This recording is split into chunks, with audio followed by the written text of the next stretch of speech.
Olá, galerinha do sexto ano! E aí, como é que vocês estão? Vamos para mais uma aula de geografia, né? Então, espero que estejam todos bem aí, se cuidando direitinho, né? E participando de todas as aulas. Então, vamos lá, deixa eu compartilhar aqui, viu? Meus slides, né? Calma aí. Então, para quem não me conhece, né? Eu sou a professora Isana, sou professora de geografia de vocês, certo? Então, quem está chegando aí agora, sou a professora Isana, professora de geografia. Vamos lá? Então, a mensagem que eu deixo para a nossa aula de hoje: não seja uma vítima das dificuldades, mas sim um exemplo de superação. Então, hoje, estamos vivendo momentos difíceis, né? Assim, em sexto ano. Mas nós não devemos se acomodar, né? Não ser vítima. Ah, não vou não estudar, não vou assistir essa aula, porque isso, porque aquilo. Tentar se vitimizar. Não seja vítima. Hoje é superação. Hoje o principal objetivo é superar.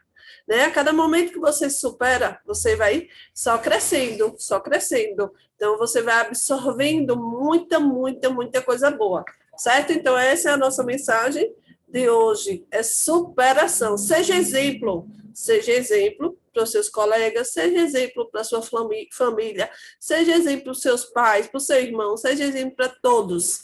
E superação. Valeu? Vamos lá. E aí, nossa hora de estudar, certo? Hoje nós vamos estudar da página 34 até a página 41. Hora de estudar. O que é que vocês devem fazer? Pegar o caderno, pegar o livro, o lápis e a caneta e ir acompanhando tudo direitinho, né? Então, nós vamos agora para o capítulo 3. O capítulo 3, nós vamos falar sobre orientação e localização no espaço geográfico. Então, falar sobre orientação e localização é muito bom, porque a todo momento nós estamos nos orientando, se localizando. Se eu vou na casa de alguém, se eu vou na casa de uma tia, eu estou usando a orientação, a questão da localização. Se vocês dizem assim, a professora Isana mora onde? Então, moro próximo à Praça Olímpio Campos. Praça Olímpio Campos todo mundo conhece, não é assim? Então, qual é o ponto de referência, professor, da Praça Olímpio Campos? Um ponto de referência que todo mundo conhece é o G. Barbosa. Né? Então, a professora Isana mora nas proximidades ali da Praça Olímpio Campos. Então, é localização, certo? É orientação, certo? Então, todos os seres humanos, desde o início lá da história, certo, da humanidade, os seres humanos, eles tentaram, né, criar mecanismos para orientação, né, para se orientar no espaço geográfico, para se deslocar de um lugar para o outro. Então, quando queremos nos orientar em relação às pessoas e aos objetos, é comum que no dia a dia usemos termos como à frente, atrás, à direita, à esquerda, né? Para cima, para baixo. Então, geralmente a gente, como eu falei, né, usamos alguns termos como ponto de referência. Como eu falei neste instante, né? A minha casa é próxima à Praça Olímpio Campos. Então, é um ponto de referência. Às vezes a gente não sabe o endereço, mas a gente sabendo um ponto certo de referência, rapidinho a gente consegue chegar, né, até o endereço. Fica bem mais fácil. Fica bem mais fácil. Aí se eu digo assim, você mora onde? Professora, eu moro próximo à Escola Francisco Moreira. Pronto. Eu já sei que nas proximidades da Francisco Moreira, Maria vai estar morando, e aí eu procuro saber ali nas vizinhanças quem é Maria, tal e tal, e aí dou algumas características, e aí logo eu vou conseguir, né, achar a localização de Maria, ok? E isso é o nosso dia a dia, é normal. Em frente ao supermercado de G. Barbosa, próximo à Praça da Igreja, né, à esquerda da praça, no fundo da Praça da Igreja, são pontos de referência e que nós usamos no nosso dia a dia, com isso tranquilamente, certo? Então, nós, todos os seres humanos, eles começam a identificar maneiras fáceis de se localizar, de se orientar, certo? Então, hoje existe, né, vários e vários aparelhos, aplicativos que facilita bastante essa questão da localização. Antigamente também as pessoas elas se localizavam pelos astros, né? Elas conseguiam se orientar pelos astros. Então, observando, né, as estrelas, então, o pessoal, né, que navegava, né, hoje que existe já outras formas, né? É mais fácil a tecnologia aí dominando, facilita bastante essa questão da localização. Ok? Então, hoje nós vamos ver alguns aparelhos, né, aplicativos que meio de orientação. Eu vou colocar um exemplo. Hoje, o GPS. Se a gente não sabe o endereço de um lugar, usamos o quê? O GPS. O GPS está onde, professora? No nosso celular, a gente tem o Google Maps. É só colocar lá o endereço e aí iniciar a rota. No instantinho, ele leva a gente até um determinado local. Mas já vou explicar para vocês. Então, orientação pelo sol, como eu falei, né? O ser humano acaba tendo outras técnicas, usando outras formas de orientação. E aqui nós temos a orientação pelo Sol, certo? Então, o ser humano ele percebe, né, no decorrer do tempo, que esse astro, que é o Sol, ele surge ao amanhecer e ele desaparece ao anoitecer, certo? Praticamente nas mesmas direções todos os dias. Então, com essa informação, com essa observação que eles fizeram há muito tempo atrás, eles começaram a analisar e identificar o quê? Onde o sol nasce, onde o sol se põe, qual é o lado, entendeu? Então, a direção do sol ao nascer ficou conhecido como o quê? Leste, ou oriente, que significa nascente. O lado oposto que o sol desaparece ficou determinado como oeste, ou ocidente, como que significa poente, onde o sol se põe. Então, nós sabemos que o sol nasce no lado leste, né? Quando eu me posiciono, coloco lá meu braço direito no lado leste, ok? E aí eu lembro que ele nasce no leste. Eu coloco meu braço esquerdo, na posição de quê? Do sol, vai se pôr. Então, se eu sei o lado leste, eu sei o oeste. Automaticamente eu vou saber o norte, que vai ser na minha frente, e o sul, que vai ser nas minhas costas. Beleza? Então, essa era uma forma de localização, certo? Usando o quê? Os pontos cardeais. Norte, sul, leste e oeste. Ok? Vamos para o próximo. E aqui nós temos a rosa dos ventos.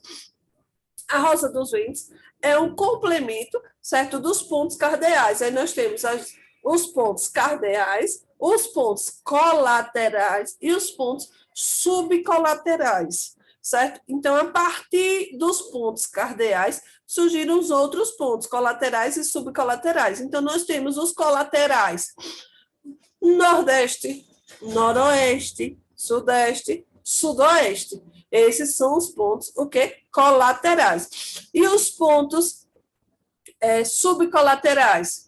Aí nós temos o quê? Norte, Nordeste, Norte, Noroeste, Sul, Sudeste, Sul, Sudoeste, Leste, Nordeste, Leste, Sudeste, Oeste, Noroeste e Oeste, Sudoeste. Os pontos cardeais, colaterais e subcolaterais compõem uma figura denominada o quê? Qual é essa figura que vocês estão observando aí no livro de vocês, na página 35? A figura da rosa dos ventos. Para que serve, professora, a rosa dos ventos? Então, a rosa dos ventos, né, ela serve como um meio de quê? De orientação. Nós vamos nos orientar pelos pontos cardeais, colaterais e subcolaterais.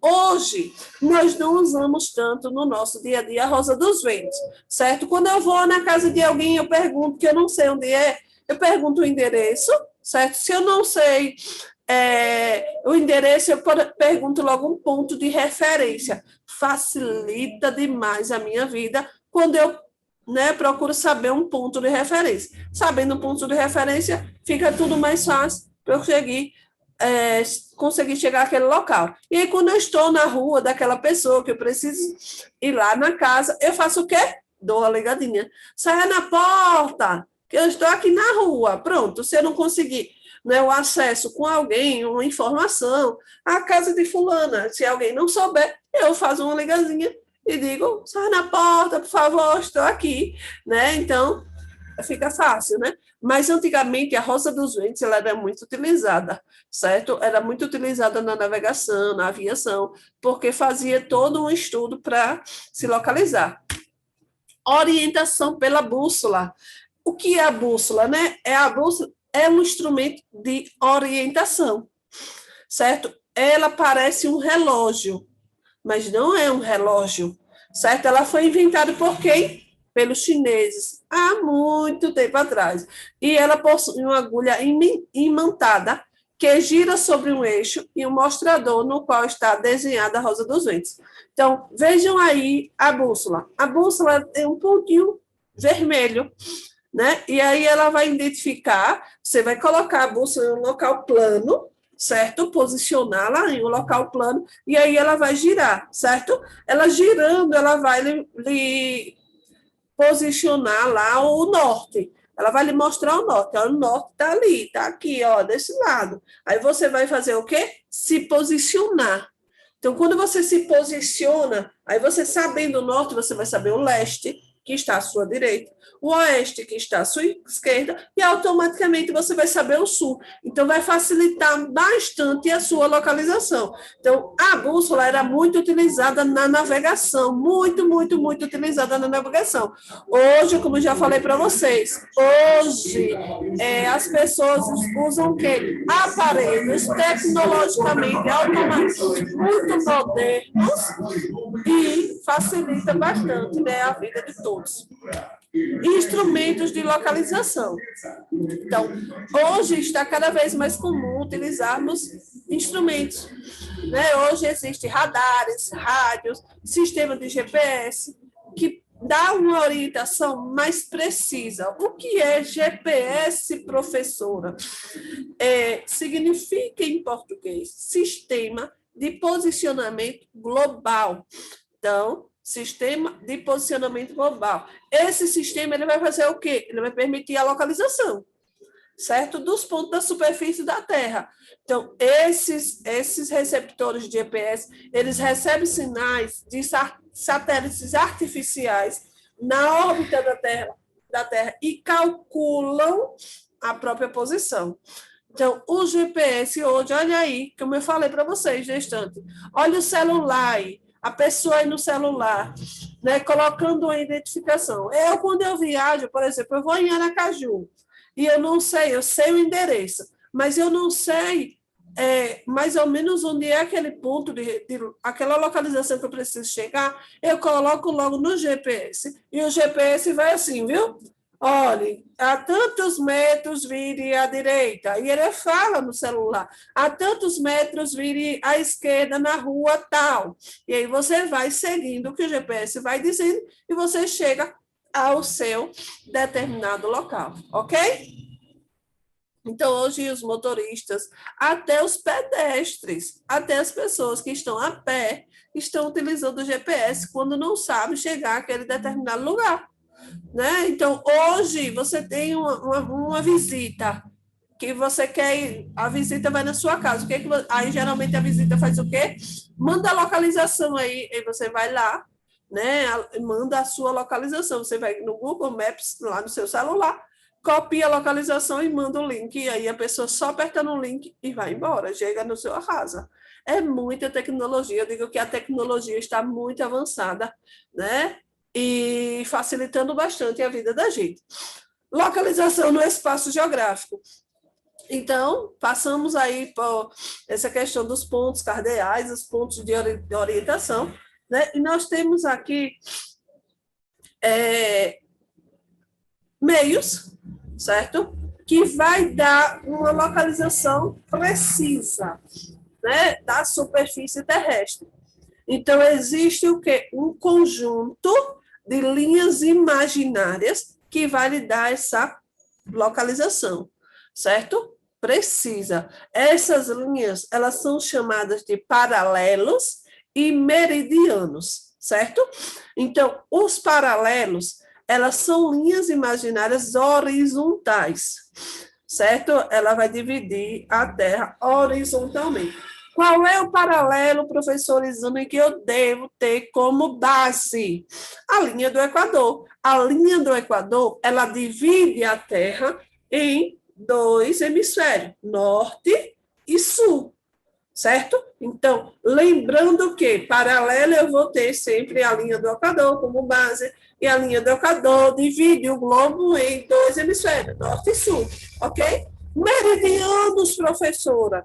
Então, são linhas imaginárias também traçadas como verticalmente. Eu digo os meridianos, eu gosto sempre de fazer uma comparação.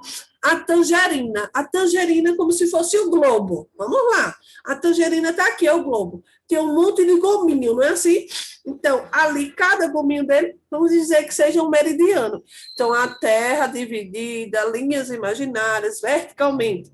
Qual é o principal meridiano, professora, que eu tenho que ter como base? O meridiano de Greenwich.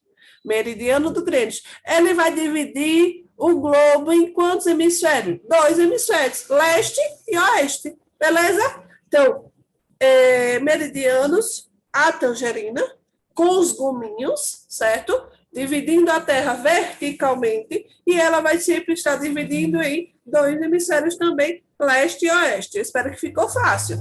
Pronto, agora ficou mais fácil ainda. Preste atenção, principais paralelos. Aí lembra que eu falei da linha do Equador, que vai dividir o globo em dois hemisférios, norte e sul. Pronto, linha do Equador, norte e sul. E nós temos também Trópico de Câncer, certo? Trópico de Capricórnio, paralelo também, certo?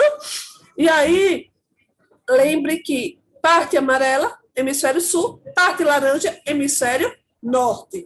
Meridiano, ficando mais fácil. Lembra que eu falei? Comparação com a tangerina. Então, olha aí os gominhos. Pronto, a Terra, com vários gominhos, tendo como base o meridiano de Greenwich, e vai dividir o globo em leste, direita, oeste, esquerda. Ficou fácil agora, não foi, galerinha? E aí nós temos, né, o croquis, representação do espaço geográfico.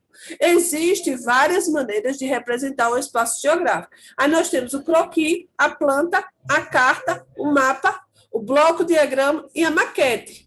Então, nós temos essas formas de representação do espaço geográfico. Observe o croquis. Um desenho, né, esquemático ou esboço à mão livre dos principais elementos de uma paisagem. Em geral, o esboço é chamado de croquis cartográfico, quando apresenta o espaço visto de cima em visão vertical. Vocês observam que é um desenho bem amplo, certo? É um rascunho, um esboço daquele espaço. Ele não vai ter muito detalhe, ok? Planta. Representação plana e bem detalhada de uma máquina, de um imóvel ou de uma parte da superfície da Terra. Por exemplo, um bairro. Por exemplo, quando seu pai, sua mãe, sua tia, seu irmão, seu avô, alguém vai construir uma casa, precisa de quê? Da planta, não é assim? Então, precisa do desenho detalhadinho, onde é que vai ser o quarto, onde é que vai ser o banheiro, onde é que vai ser a sala, onde é que vai ser a cozinha, quantos metros de quintal, se vai ter quintal, se vai ter área de luz. Então, é uma representação plana em uma folha de papel bastante detalhada. Vai ter tudo certinho, tudo bem detalhadinho, para ficar fácil a compreensão. Carta, representação do espaço geográfico visto de cima. Né? Então, trata-se também de uma representação plana, de uma porção um pouco extensa da superfície terrestre, com detalhamento mediano dos aspectos naturais e artificiais presentes nessa área. Então, vocês vão observar que a representação também é grande, né, plana, mas não vai ter muito detalhamento. E ela é uma representação vista de cima. Mapa, uma representação do espaço geográfico visto de cima também. Trata-se de uma representação plana e reduzida dos aspectos naturais e artificiais de toda a superfície terrestre, planisféria, mapa-mundo, ou de uma superfície definida por uma unidade político-administrativa, país, estado. Então, uma bacia, divisão temática, bacias hidrográficas, áreas de proteção ambiental. Então, o mapa também é uma representação vista de cima, e vocês observam que Ele não vai ter muito detalhamento, porque ele é uma representação o quê? Reduzida. Não tem como representar o espaço, né, no mesmo tamanho, não tem condições. Ele vai ser, por exemplo, um estado, vai representar o estado de Sergipe. Mas aí ele faz o quê? Ele representa de uma maneira reduzida, então não vai ter muito detalhamento. Bloco diagrama, representação em 3 dimensões. Aí vocês observam que ele consegue representar em 3 dimensões, como se fosse 3D. Ele consegue representar o comprimento, né, do terreno, a largura e a altura de parte da superfície da Terra, com seus aspectos naturais e artificiais. Então, é necessário uma representação de uma pequena parte, né? Como ele vai ter essa representação em 3 dimensões, vai ser uma área territorial pequena, né? Mas aí eles conseguem ter essa representação. Eu até brinco e digo, uma representação feita em 3D. Maquete é um modelo em miniatura. Eu acredito que vocês já fizeram uma maquete. Né? No nosso dia a dia, na nossa vida de estudante, eu, quando era jovem, né, quando eu era adolescente, como vocês, né, pré-adolescentes, eu fiz maquete. Né? Fiz maquete da sala de aula, fiz maquete da cidade, fiz maquete de bairro, de rua. Então, maquete é um modelo em miniatura. Um exemplo, a professora Isana diz assim, olha, eu quero uma maquete da escola Oséias. E aí o aluno vai observar toda a estrutura da escola, observar como é as salas, e aí vai reproduzir aquela escola em modelo de quê? Miniatura. Bem pequenininho, e aí é bem legal, né? Fica representado todos os aspectos daquela escola. E aqui ela tem uma maquete de uma pequena parte, né, do Rio de Janeiro, que foi um evento realizado, né, nas Olimpíadas em 2016. Então, eles pegaram uma parte e fizeram essa representação. Ficou bem legal, ok? E agora nós vamos para a atividade. Aí nós temos atividade aí na página 43. Vamos lá?